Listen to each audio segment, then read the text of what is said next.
Hello, everybody. I'm a raging papist, and today I stumbled upon the Supreme Court's full decision of gay marriage and the text regarding it. In reading the dissenting opinion, I thought it was extremely well crafted. Especially as a Catholic myself, I think a lot of the words in the dissent ring far, far more true, for me at least, and I know for many, than the majority opinion does. So, essentially for basic record keeping, and so that anyone can find the dissenting opinion, I'm going to go ahead and give my own personal reading of it, with a link in the description to where you can read it for yourself. And it's a very long text. It's over 103 pages, and this is just the dissent. So here we go. Justice Alito, with whom Justice Scalia and Justice Thomas joined dissenting. Until the federal courts intervened, the American people were engaged in a debate about whether their states should recognize same-sex marriage. The question in these cases, however, is not what states should do about same-sex marriage, but whether the Constitution answers that question for them. It does not. The Constitution leaves that question to be decided by the people of each state. The Constitution says nothing about a right to same-sex marriage, but the court holds that the term liberty in the Due Process Clause of the 14th Amendment encompasses this right. Our nation was founded upon the principles that every person has the unalienable right to liberty, but liberty is a term of many meanings. For classical liberals, it may include economic rights, now limited by government regulation. For social democrats, it may include the right to a variety of governmental benefits. For today's majority, it has a distinctly postmodern meaning. To prevent five unelected justices from imposing their personal view, to prevent five unelected justices from imposing their personal vision of liberty upon the American people, the court has held that liberty under the Due Process Clause should be understood to protect only those rights that are deeply rooted in this nation's history and tradition. Quotation from Washington v. Glucksberg, 521 U.S. 701, section 720 to 721. It is beyond dispute that the right to same-sex marriage is not among those rights. United States versus Windsor, 570 U.S. 2013. In this country, no state permitted same-sex marriage until the Massachusetts Supreme Judicial Court held in 2003 that limiting marriage to opposite-sex couples violated the state constitution. Goodridge versus Department of Public Health, 440, Massachusetts, 309. Nor is the right to same-sex marriage deeply rooted in the traditions of other nations.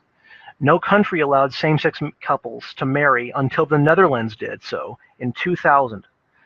What those arguing in favor of a constitutional right to same-sex marriage seek, therefore, is not the protection of a deeply rooted right, but the recognition of a very new right, and that they seek this innovation not from a legislative body elected by the people, but from unelected judges.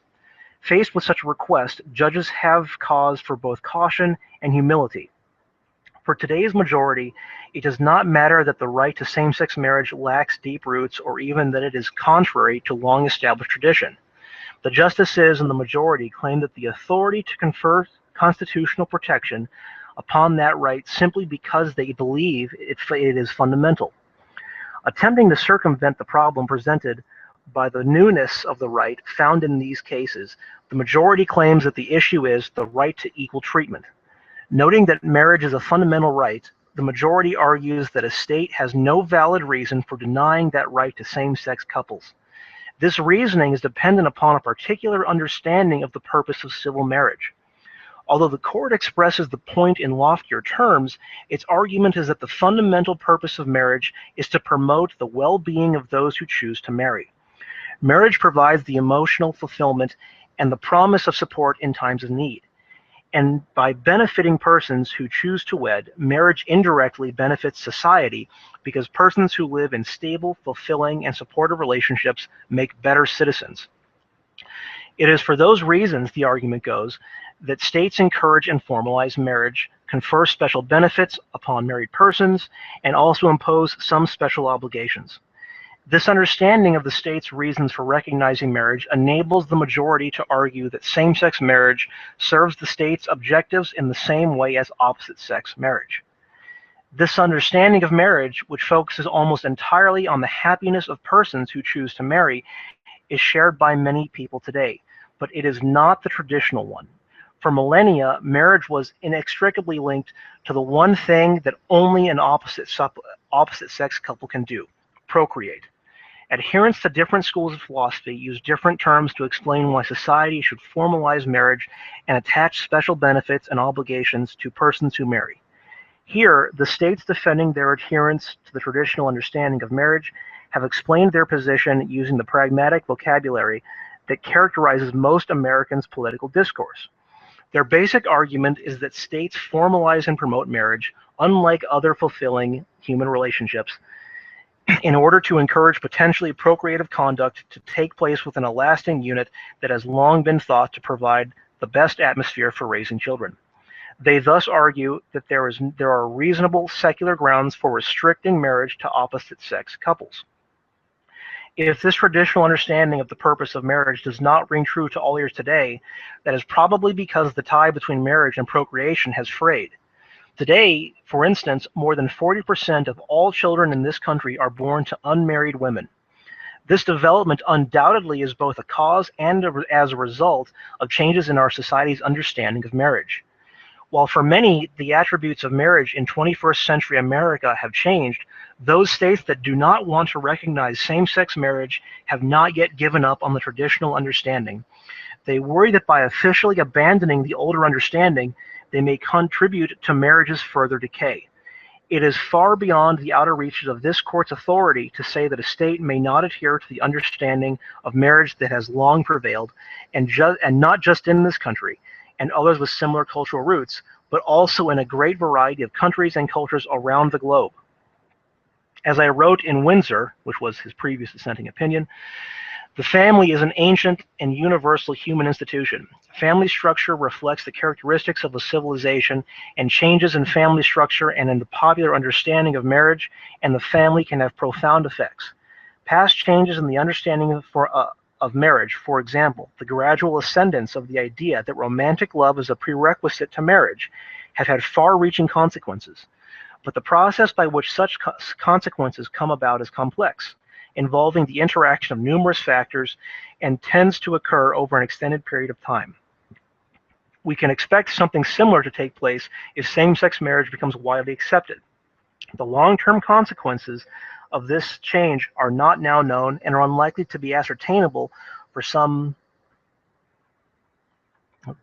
time to come. There are those who think that allowing same-sex marriage will seriously undermine the institution of marriage. Others think that recognition of same-sex marriage will fortify a now shaky institution. At present, no one, including social scientists, philosophers, and historians, can predict with any certainty what the long-term ramifications of widespread acceptance of same-sex marriage will be, and judges are certainly not equipped to make such an assessment. The members of this court have the authority and the responsibility to interpret and apply the Constitution. Thus, if the Constitution contained a provision guaranteeing the right to marry a person of the same sex, it would be our duty to enforce that right. But the Constitution simply does not speak to this issue of same-sex marriage.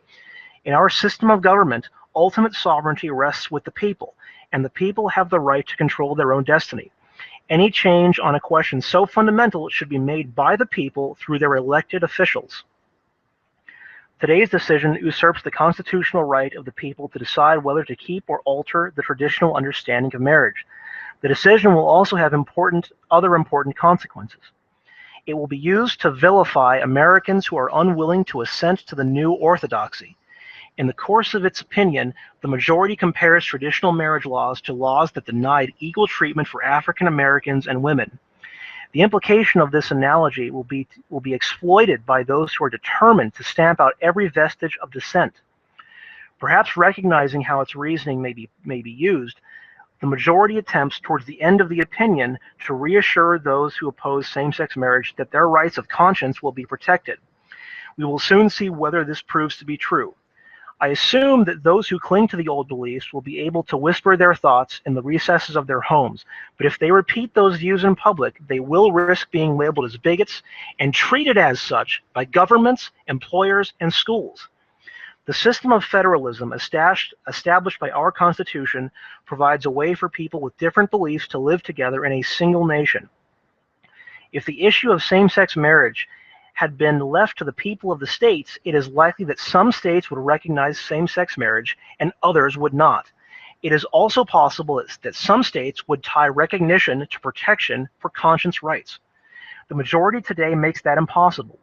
By imposing its own views on the entire country, the majority facilitates the marginalization of many Americans who have traditional ideas. Recalling the harsh treatment of gays and lesbians in the past, some may think that turnabout is fair play. But if that sentiment prevails, the nation will experience bitter and lasting wounds. Today's decision will also have a fundamental effect on this court and its ability to uphold the rule of law. If a bare majority of justices can invent a new right and impose that right on the rest of the country, the only real limit on what future majorities will be able to do is their own sense of what those with political power and cultural influence are willing to tolerate. Even enthusiastic supporters of same-sex marriage should worry about the scope of the power that today's majority claims. Today's decision shows that decades of attempts to restrain the court's abuse of its authority have failed. A lesson that some will take from today's decision is that preaching about the proper method of interpreting the Constitution or the virtues of judicial self-restraint and humility cannot compete with the temptation to achieve what is viewed as a noble end by any practicable means. I do not doubt that my colleagues in the majority sincerely see in the Constitution a vision of liberty that happens to coincide with their own. But this sincerity is cause for concern, not comfort. What it evidences is the deep and perhaps irremediable corruption of our legal culture's conception of constitutional interpretation. Most Americans, understandably, will cheer or lament today's decision because of their views on the issue of same-sex marriage. But all Americans, whatever their thinking on that issue, should worry about what the majority's claim of power portends. That's the end of the dissent. For my own thoughts, personally, I am not in favor of gay marriage. I am Catholic. I want all people to be treated equally. I want them to have civil rights, legal representation, and true equality. But I will not allow myself to be bullied or put into a corner where I have to adopt their definition of marriage. Because for me, marriage is just that. Marriage is about the coming together and the forming of families, biologically. And as much as I do love some of my gay friends, I have to say that I disagree with them. I want them to be able to be together, and this changes nothing. This changes nothing about their life. But now the rest of the country who doesn't want to use your definition, now they have to. And by law, what the court has said is that within the boundaries of the United States, if you are against gay marriage, you are a bigot. And anyone that persecutes you under the guise of calling you a bigot and that you get what's coming to you now they are protected by law for that action upon you. This was not done by a vote. This was done by a group of justices that have a certain social ideology that they feel good about. And we see the ramifications of this. Everywhere you go, everyone is just expected to be throwing a rainbow on their name on Twitter or on Facebook or YouTube. That doesn't matter where you go. It's almost as though this is the civil rights issue moment of our time. I don't think that it is. I think that when I woke up this morning, the world still turned. Everybody operated as they did. I went to Burger King for lunch, and it's just another day.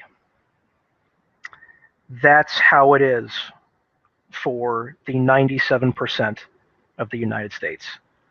I understand that the 3 to 4% of homosexuals in this country, they have something to celebrate.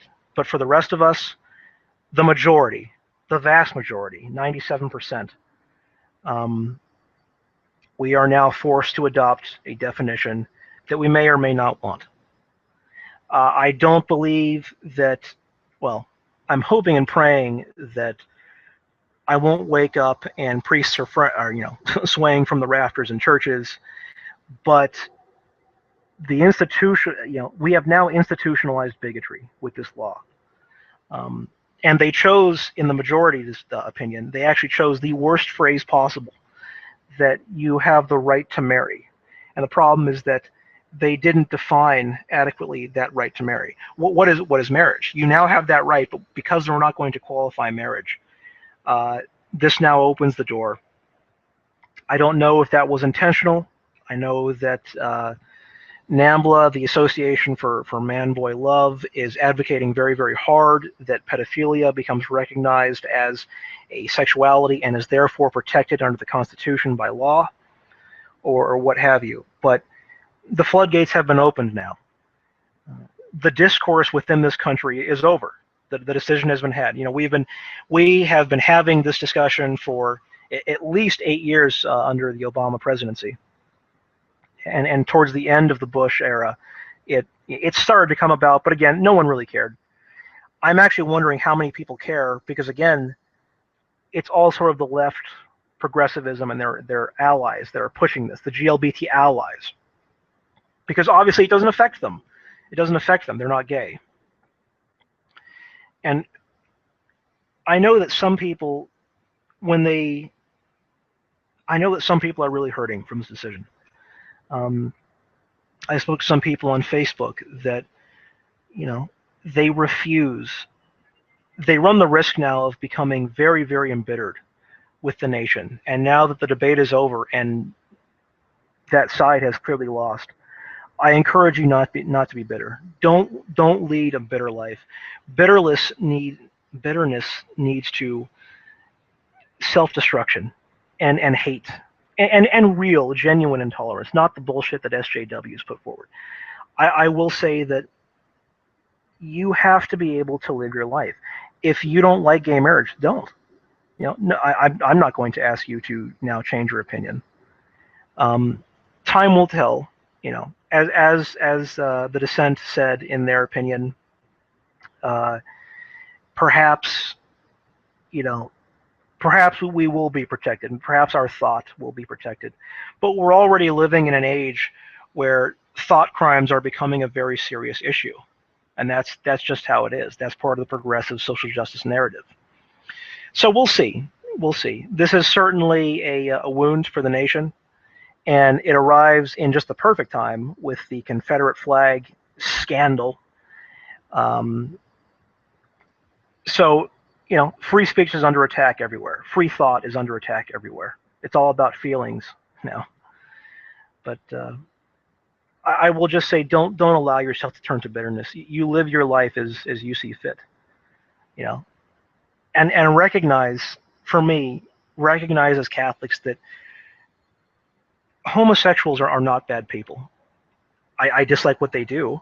I don't think what they do should be institutionalized, because I like the old definition of marriage, where marriage is about the family and procreation, the building blocks of society that preserves, encases, enshrines our culture and our way of life. That's not the definition that people want anymore. Now it's how you feel. Tell us about your happiness. Tell us about how much you love the other person. That's all we care about. So take heart, live your life as best you can, and the sun will arise tomorrow,